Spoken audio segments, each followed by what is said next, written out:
Assalamualaikum warahmatullahi wabarakatuh. Nama saya Ranting Dewanti Kurnia.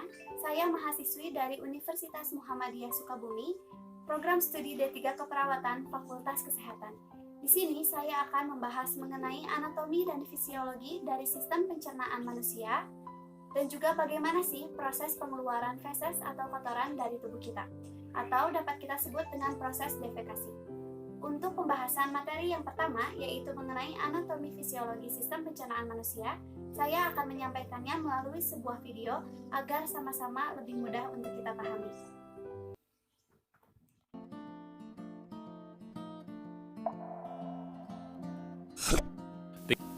Saluran gastrointestinal atau pencernaan merupakan sebuah tabung panjang di mana makanan melewati saluran tersebut, dimulai dari mulut sampai ke anus. Di sini juga terdapat organ aksesori.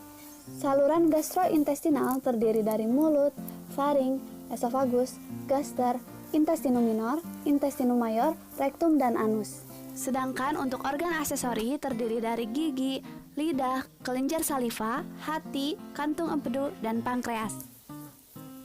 Pekerjaan utama sistem pencernaan adalah ingesti, yaitu memasukkan makanan, digesti memecah makanan menjadi nutrisi, absorpsi menarik nutrisi ke dalam aliran darah, dan terakhir adalah ekskresi, yaitu mengeluarkan sisa metabolisme. Mari katakanlah kita mengkonsumsi pizza. Pizza masuk ke rongga mulut kita, di mana kita gunakan gigi untuk mengunyah dan mengubah makanan menjadi fragmen yang lebih kecil. Fragmen kecil dari makanan ini dirasakan dan digulingkan oleh lidah, yang pada dasarnya adalah otot yang sangat besar, yang melapisi dasar mulut. Atap mulut memisahkan mulut dengan rongga hidung yang dibuat oleh anterior palatum keras, yang memberikan permukaan keras bagi lidah untuk menumbuk makanan. Selanjutnya, langit-langit lunak posterior bergerak bersama uvula untuk membentuk katup yang memastikan makanan mengalir ke bawah bukan naik ke hidung. Pada saat yang sama, ketiga kelenjar saliva, sublingual di bawah lidah, submandibular di bawah mandibula, dan kelenjar parotis di dekat telinga, semua mengeluarkan air liur untuk melumasi makanan. Air liur membantu membuat makanan menjadi bola kecil, lembut, hangat, disebut dengan bolus. Saliva juga mengandung amilase saliva, suatu enzim yang memecah karbohidrat menjadi gula yang lebih kecil. Setelah itu, bolus makanan tertelan ke faring lalu masuk ke eksofagus. Tepat pada saat itu, ada katup kartilago yang berbentuk seperti sendok yang disebut dengan epiglotis, bertindak sebagai penutup jalan nafas agar makanan tidak berakhir di paru-paru. Sekarang, jika kita memperbesar penampang lintang di saluran pencernaan di mana saja dari kerongkongan sampai anus, dinding ini biasanya dilapisi oleh 4 lapisan jaringan yang sama. Lapisan terluarnya adalah adventitia, yaitu jaringan ikat fibrosa yang tebal atau serosa, membran serosa yang licin. Berikutnya adalah muscularis externa, yaitu lapisan otot polos yang berkontraksi secara otomatis. Jika kita lihat lebih dekat pada lapisan otot ini, sebenarnya terdiri dari lapisan otot melingkar, diatur dalam cincin melingkar yang berkontraksi dan menyempitkan saluran di belakang makanan untuk mencegahnya bergerak mundur. Sementara bagian luar lapisan otot longitudinal tersusun dari saluran yang lentur dan memanjang sehingga mampu menarik makanan untuk terus bergerak maju. Bersama-sama mereka melakukan apa yang disebut dengan peristaltik, yaitu serangkaian gelombang kontraksi otot yang terkoordinasi yang membantu memeras bolus makanan dalam satu arah. Di tempat tertentu di sepanjang saluran seperti sphincter eksofagus, lapisan melingkar tebal yang membentuk sphincter untuk menjaga makanan agar tidak lewat dari satu bagian saluran pencernaan ke bagian yang lain. Juga antara lapisan otot yang melingkar dan memanjang ada plexus atau jaringan saraf yang membantu mengkoordinasikan kontraksi otot dan relaksasi.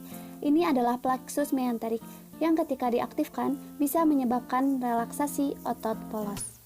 Sekarang yang dikelilingi oleh externus muscularis adalah submukosa yang terdiri dari lapisan jaringan yang padat yang mengandung pembuluh darah, limpatik, dan syaraf. Khususnya di submukosa ini ada plexus kedua, plexus submukosa atau plexus Meissner, yang bertanggung jawab untuk membantu mengontrol ukuran tekanan darah, pembuluh darah, serta sekresi pencernaan. Dan akhirnya ada lapisan dalam usus disebut dengan mukosa, yang terdiri dari 3 lapisan. Lapisan terluarnya adalah muscularis mucosa atau muscularis interna, adalah lapisan otot polos yang berkontraksi dan membantu memecah makanan. Lapisan tengahnya adalah lamina propria yang mengandung darah dan pembuluh getah bening. Yang ketiga ada lapisan epitel terdalam yang menyerap, mengeluarkan lendir, dan enzim pencernaan. Karena ini adalah lapisan yang berhubungan langsung dengan makanan. Sekarang, eksofagus memiliki muscularis externa yang sangat tebal, yang mendorong bolus makanan turun ke sphincter eksofagus yang terbuka, memungkinkan bolus untuk masuk ke dalam gaster atau lambung. Di gaster ada 4 bagian, kardia, fundus, badan gaster, pyloric antrum, dan ada juga pyloric sphincter atau katup ujung gaster yang menutup sementara menyimpan makanan di dalam gaster untuk berputar lagi dan lagi. Untuk membantu mengaduk makanan, gaster memiliki lapisan ekstra otot polos oblik dalam muscularis eksternanya, yang memungkinkannya berkontraksi dan berkembang seperti akordeon besar. Lapisan dalam gaster juga memiliki jutaan lubang kecil gaster yang mengarah ke arah kelenjar lambung. Kelenjar ini mengandung berbagai sekresi sel-sel yang menghasilkan sekresi lambung. Sekresi lambung terdiri dari hidrolik asid yang membantu menghancurkan patogen atau apapun itu yang terbawa di makanan.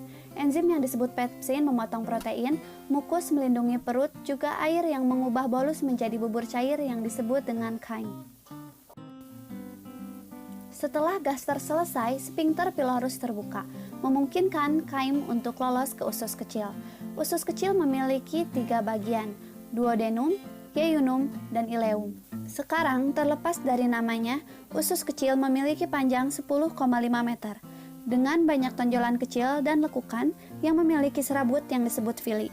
Dan pada gilirannya, masing-masing filus memiliki mikrofili yang sangat kecil. Semua ini memberikan banyak luas permukaan pada usus kecil untuk menyerap nutrisi.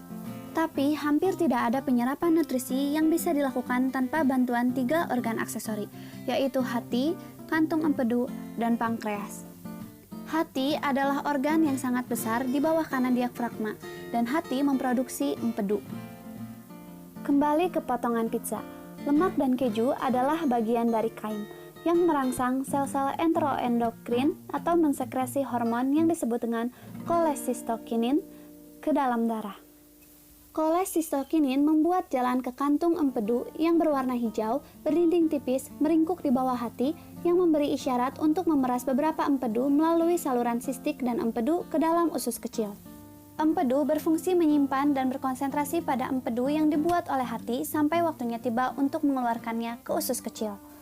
Empedu itu mengemulsikan lemak yang pada dasarnya membuat lemak menjadi misel kecil yang merupakan gelembung kecil dari lipid campuran dan asam empedu. Dibuatnya menggumpal agar lebih mudah diserap tubuh. Pankreas adalah kelenjar panjang. Kolesistokinin menstimulasi sel-sel asinar dalam pankreas untuk mensekresikan enzim pencernaan melalui saluran pankreas menuju ke duodenum. Salah satu enzim lipase pankreas yang berhubungan dengan trigliserida memecah asam lemak dan gliserin. Ada juga amilase pankreas yang memecah karbohidrat menjadi oligosakarida, dan protowase seperti tripsin yang memecah protein menjadi peptida yang lebih kecil.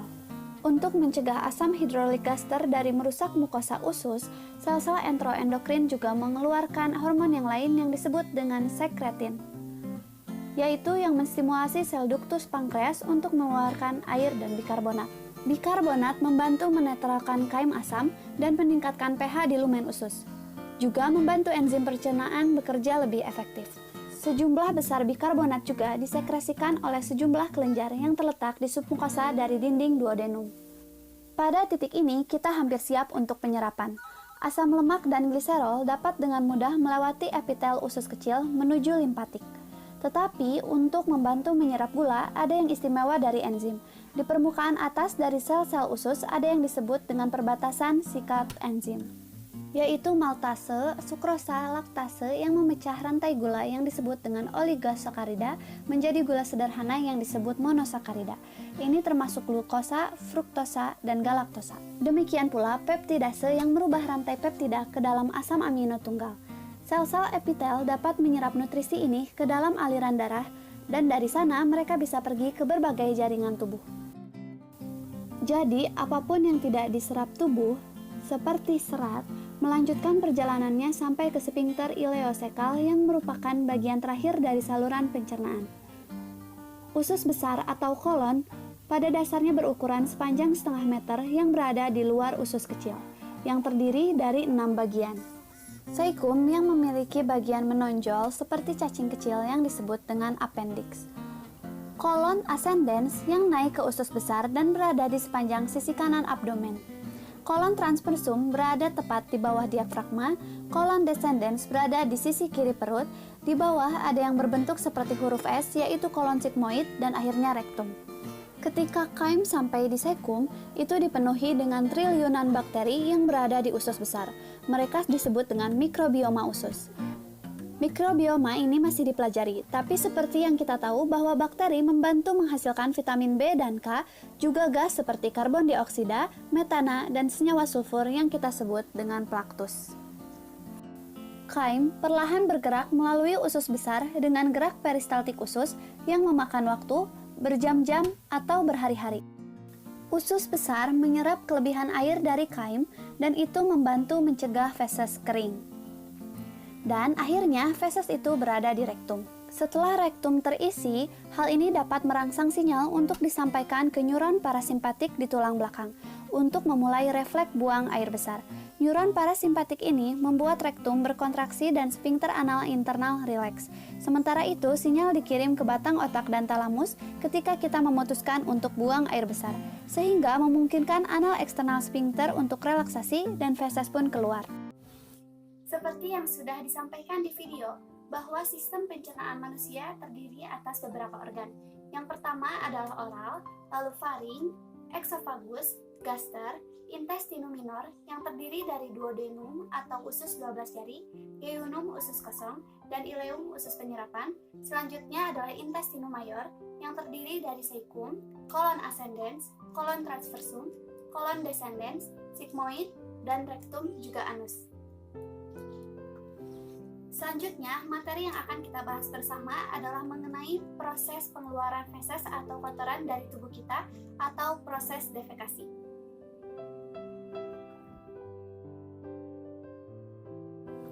Defekasi adalah suatu proses pengosongan usus atau biasa kita sebut dengan proses buang air besar. Feses adalah zat sisa makanan seperti selulosa yang tidak direncanakan atau zat makanan lainnya yang sudah tidak diperlukan oleh tubuh, seperti berbagai macam mikroorganisme, sekresi kelenjar usus, pigmen empedu, dan juga cairan tubuh. Feses yang normal terdiri atas massa padat dan berwarna kecoklatan, karena disebabkan oleh mobilitas sebagai hasil reduksi dari pigmen empedu dan usus kecil.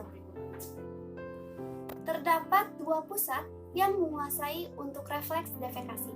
Yang pertama adalah yang terletak di medula dan yang kedua adalah yang terletak di sumsum tulang belakang. Apabila terjadi rangsangan parasimpatis, sphincter anus bagian dalam akan mengendur dan usus besar akan menguncup. Refleks defekasi dirangsang untuk buang air besar. Kemudian, sphincter anus bagian luar yang diawasi oleh sistem saraf simpatik setiap waktu akan menguncup atau mengendur. Selama defekasi, berbagai otot lain membantu proses ini, seperti otot diafragma, otot dinding perut, dan juga otot-otot dasar pelvis. Secara umum, terdapat dua macam refleks yang membantu proses defekasi.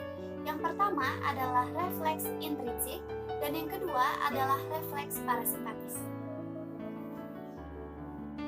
Refleks yang pertama adalah refleks defekasi intrinsik, yaitu dimulai dari ketika zat sisa makanan atau feses berada di rektum, terjadi distensi, kemudian flexus mesentericus merangsang gerakan peristaltik sehingga sisa makanan ini atau feses ini sampai di anus. Lalu, ketika sphincter internal relaksasi, maka saat inilah terjadi proses defekasi.